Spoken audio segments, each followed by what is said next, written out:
So, Chuck, tell me a little bit about what it was like growing up in St. Petersburg. I know you were 10 or so when you came here, but there's really a lot to tell about what it was like to grow up in Oh that my. time. It was wonderful for a young person, especially boys and girls that were young, because there was so much going on. There was an enormous large store called Web City, and they had everything from meat to furniture to haircuts, you name it, and they had it. So my dad would take us there when the boys, when my brother needed a haircut, and paid 35 cents for it. One day we were there, and my brother was sitting in the barber chair, and he put this thing on it to keep it just so long. But while he was doing it, it fell off, and it skinned him right down where he had no hair at all. And the barber said, "Oh my, I'm so sorry this thing slipped off of this." But he says, "I'm not going to charge anything for this haircut." And my dad says, "Just take it all off, because it's never going to grow even." He said, "Just take it all off." And he used to shave my son, or my brother. And It looked like the he was thing of it is, when we got home, my mother just about cried. "Bill Otto, why did you do that? Why did you let him cut all his hair off?" And he said, "Well, it really happened like this. He was doing a nice job. He had finished Chuck. And so then he was there, but they were all talking, and as he was putting this thing over his head, cutting it a certain length, this thing fell off, and it just went right to his skin. And there was an area there about 4 or 5 inches. It would have looked awful just being like that. So my dad said, "Just cut it all off and it'll grow up even." So he did. My mother she had a hard time accepting that. Your brother would have been right in style today. Yes, all it these would guys be. are all, Yeah. no. Well, I even myself, my hair's growing out, but I get a real short one because I have a lot of sores up there, and some of them are pre-cancer. So I had the gal that we go to just shave me close. So they call it a 3 and a 4. This is 3, and there's a 2 that would be shorter. Now I need a haircut now, because this is longer than a 3, because a 3 is looked like maybe between a quarter and a half inch, more like a quarter of an inch is what it looks like. But Okay, so I want to get back to Web City and some of the fun things that you did as a kid.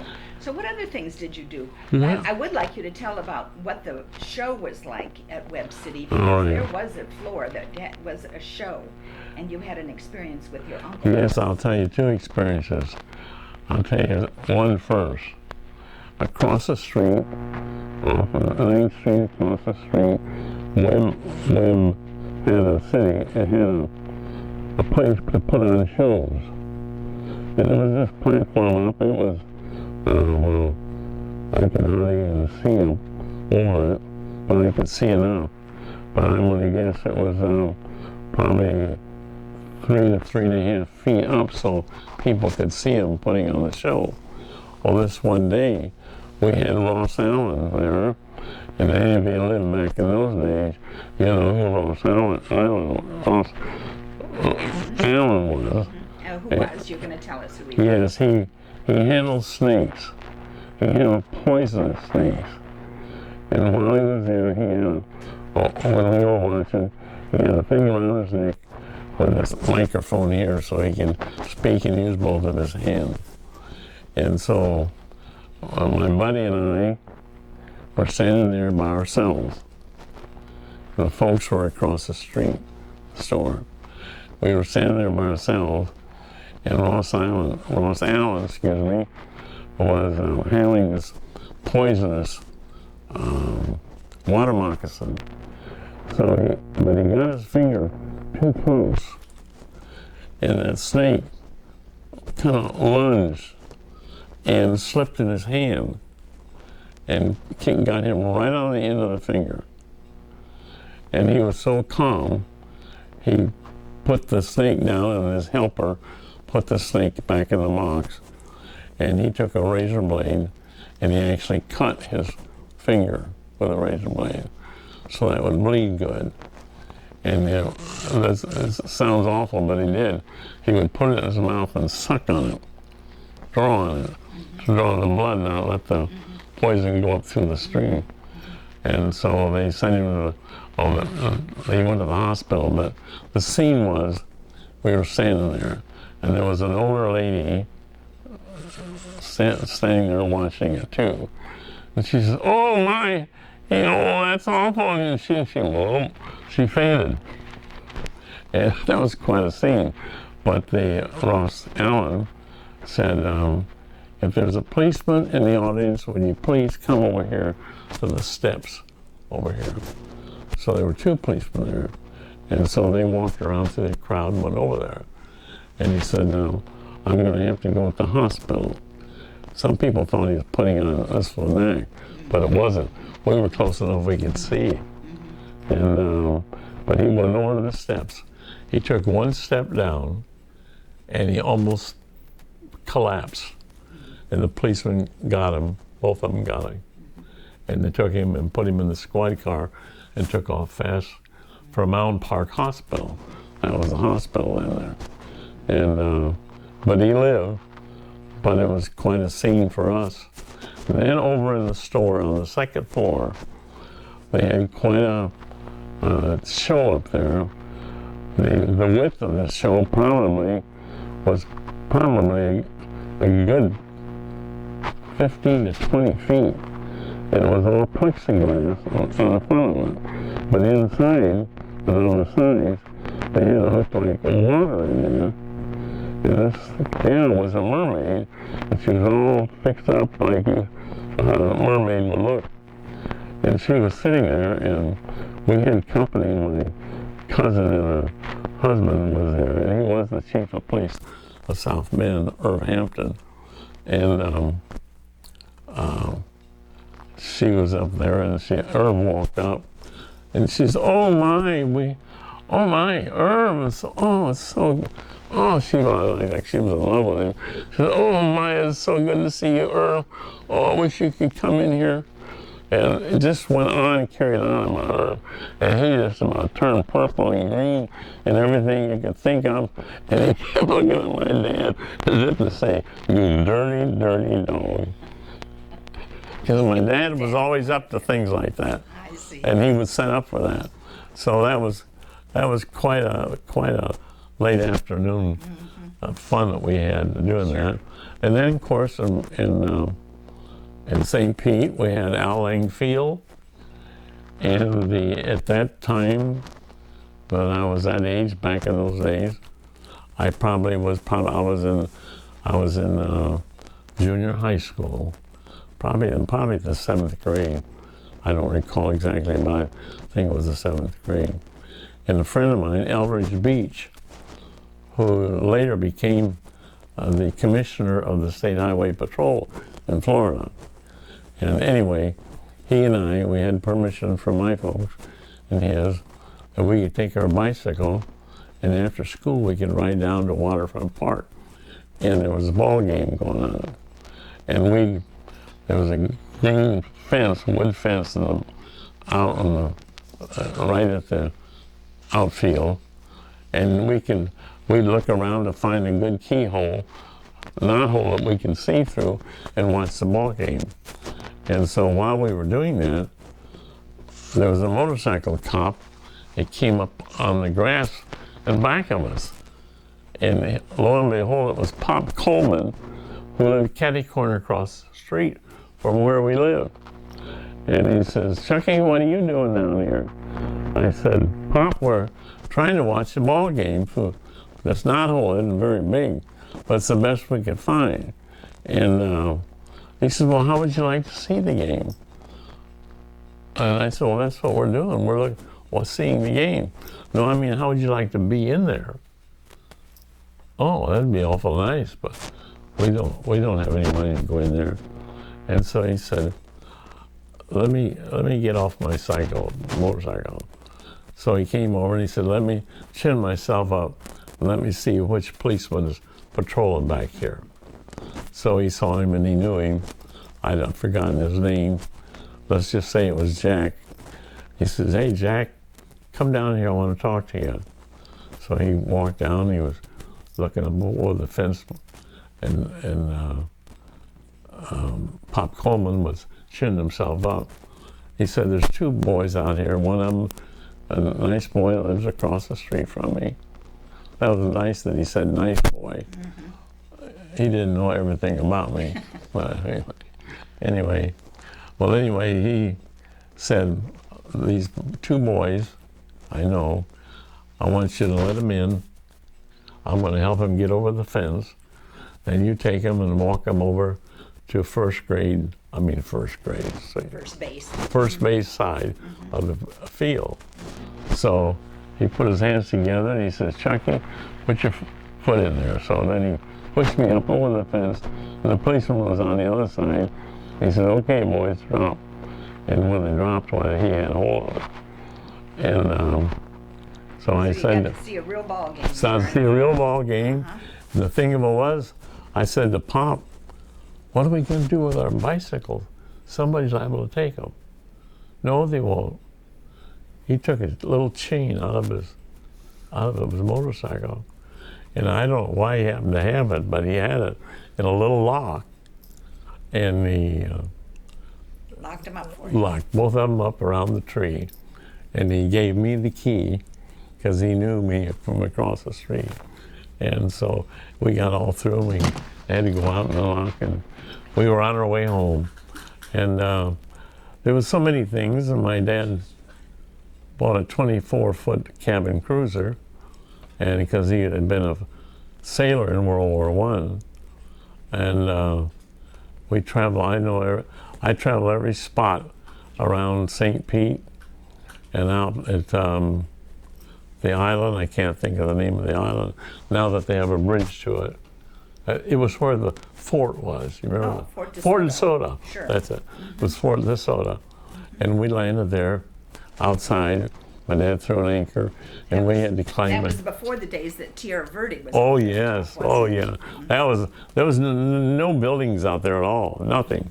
It's just that island there, and they had these big, I call them cannons, but they were like this around, and they were only short. And they were sitting there. They would fire them over the wall to try to hit the ships coming in, and that's. And it was quite a place, but what we found out was, and my dad said, we're going to have to leave here. There's too many snakes here. We must have seen 4 or 5 rattlesnakes. Wow. Yeah. And my dad kept us, he picked up my sister and carried her, but my brother Al and myself knew where to follow my dad, so we followed him and we got out of the way. But it was. So, tell me what schools you went to in St. Petersburg. Do you recall the name of the elementary school or the junior high school or the high schools? Okay, the elementary was Glen Oak School. I really can't even tell you where it was because I don't recall. Okay, but it was probably a school you walked to. Oh yeah, we walked to it, yeah. You didn't take a school bus. Then we moved down to Rosa Park, and that was up and down. It was hilly there, and there was a school nearby, so we went to that school for a while, and then we went to moved again, and we went to Southside Junior High School, and then we moved again, and we were in Distant Junior High School, and there I played basketball, and got a letter that I was proud of, a big green D that my mom had to sew on a sweater for me, and it was I was quite proud of it. That was junior high school, and that was junior went on to high school. Then we went on to high school. Yeah, you went to high school, and I'll bet you're going to tell me, although you haven't told me this before, that you went to St. Pete High School. Went to St. Pete High That's the School. oldest high school there. That was the only high school. There was a high school for the African black children. And it was on the south side.